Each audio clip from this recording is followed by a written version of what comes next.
7h46, on passe le coup de fil de l'actu, Emmanuel, à la députée En Marche de Valence. Bonjour Mireille Clapeau. Bonjour. Bonjour et merci d'être avec nous. Vous êtes à Poitiers ce matin, vous allez devoir choisir... Oui, à Tours. Nous sommes à Tours. À Tours, pardon. Vous allez devoir choisir aujourd'hui qui sera le choisi. La République En Marche est donc le futur président de l'Assemblée nationale. Il y a 2 hommes candidats et 2 femmes. Vous savez pour qui vous allez voter, vous ? Alors, je sais pour qui je vais voter. Je ne vous le dirai pas, en revanche. Même si j'insiste ? Même si vous insistez, je garde mon vote pour moi. En revanche, je crois que tous les médias l'ont dit, il y a 2 candidats qui sont favoris. Donc, Richard Ferrand et Barbara Pompili. Oui. Les 2 sont de qualité, les 4 sont de qualité. J'ai pu moi-même apporter ma pierre au débat en leur posant des questions assez détaillées sur l'efficacité du travail parlementaire, comment l'améliorer, sur la réforme constitutionnelle, sur les moyens qu'on va avoir pour contrôler l'action du gouvernement, sur la transparence. Et les 4 ont bien répondu. Alors, vous allez voter quand même pour un des 2 favoris ou pas ? Je vais voter pour un des 2 favoris, oui. Les 2 ont leur qualité. Richard Ferrand, c'est un des premiers marcheurs, c'est le président de notre groupe. Oui, ministre quand même contraint à la démission après une affaire et qui est toujours pas réglée en justice d'ailleurs. Prise illégale d'intérêt, il y a toujours des doutes. Est-ce qu'il est vraiment légitime ? Il y a eu plusieurs épisodes, il a été blanchi, il y a eu une autre plainte. Aujourd'hui, je pense qu'il faut regarder la qualité de l'homme ou de la femme. Il sait tenir tête face à l'obstruction parlementaire. Alors en revanche, en face, on a Barbara Pompili, qui est quelqu'un de très différent. C'est une femme qui a des convictions, qui est une réformatrice, c'est quelqu'un qui est peut-être plus humble, qui a beaucoup de volonté, de créativité pour réformer l'Assemblée nationale. Et il ne faut pas oublier qu'on n'élit pas un président de groupe, on élit un président de l'Assemblée nationale. C'est le 4e personnage de l'État et c'est quelqu'un qui doit vraiment garder le cap dans des institutions de la Ve République qui ont tendance parfois à se présidentialiser un peu trop. Et elle n'a pas la carrure, Barbara Pompili, pour ça encore ? Elle a tout à fait la carrure, bien sûr, elle a tout à fait la carrure. C'est une femme qui a été secrétaire d'État, qui est aujourd'hui présidente de commission et qui a bien sûr beaucoup de qualités. Elle a le niveau. Ça vous plairait son arrivée en tant que femme au perchoir, même si effectivement on est au-delà de la femme, bien sûr, les compétences avant tout, bien sûr. Et il n'empêche symboliquement une première femme à l'Assemblée nationale de l'histoire, ce serait peut-être pas mal, non ? Alors, la féministe que je suis se réjouit toujours quand il y a une femme qui arrive à un poste à responsabilité. Je pense que là, on ne fait pas le choix en fonction d'homme ou femme.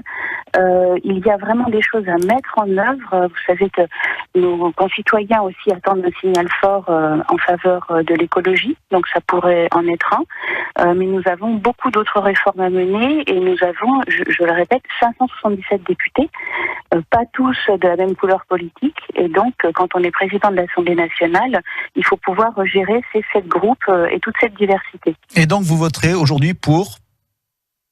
Et donc, je ne vous le dirai pas. Mais c'est bien essayé quand même. On pouvait toujours essayer, on ne sait jamais. Dites-moi, Mireille Clapeau, l'affaire Benalla cet été, la croissance en berne à la rentrée, c'est une rentrée difficile pour la République En Marche. Ça va comment chez vous ? Alors, moi, je trouve que ça va bien. Moi, je suis quelqu'un qui doute toujours beaucoup. Donc, on a le choix soit de regarder déjà le chemin qui est parcouru, soit de regarder celui qui reste à parcourir.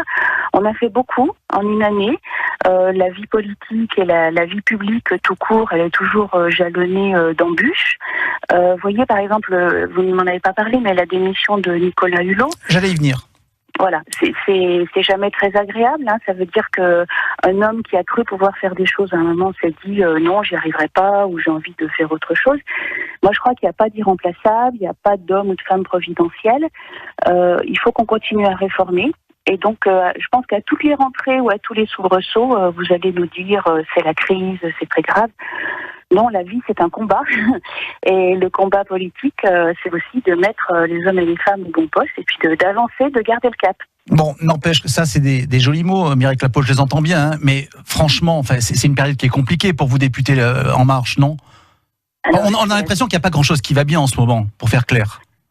J'ai fait la semaine passée la rentrée de tous les établissements, des établissements scolaires, collèges, lycées, et j'ai trouvé que les choses allaient plutôt bien. Alors, je ne verse pas dans l'autosatisfaction, mais Quand vous voyez le dédoublement des CP, par exemple, en zone d'éducation prioritaire...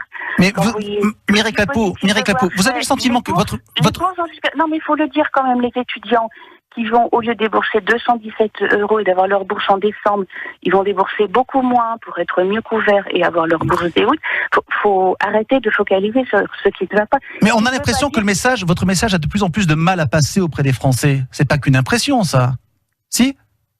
Moi, je vais beaucoup à la rencontre des citoyens. J'étais dans les forums des associations vendredi et samedi. On rencontre beaucoup de gens. Moi, je rencontre des gens, bien sûr, qui attendent plus et mieux, mais je rencontre aussi des gens qui savent voir les avancées qui ont été faites. Et réformer, c'est jamais se faire que des amis. Réformer, c'est aussi s'entendre dire « vous n'auriez pas dû changer ».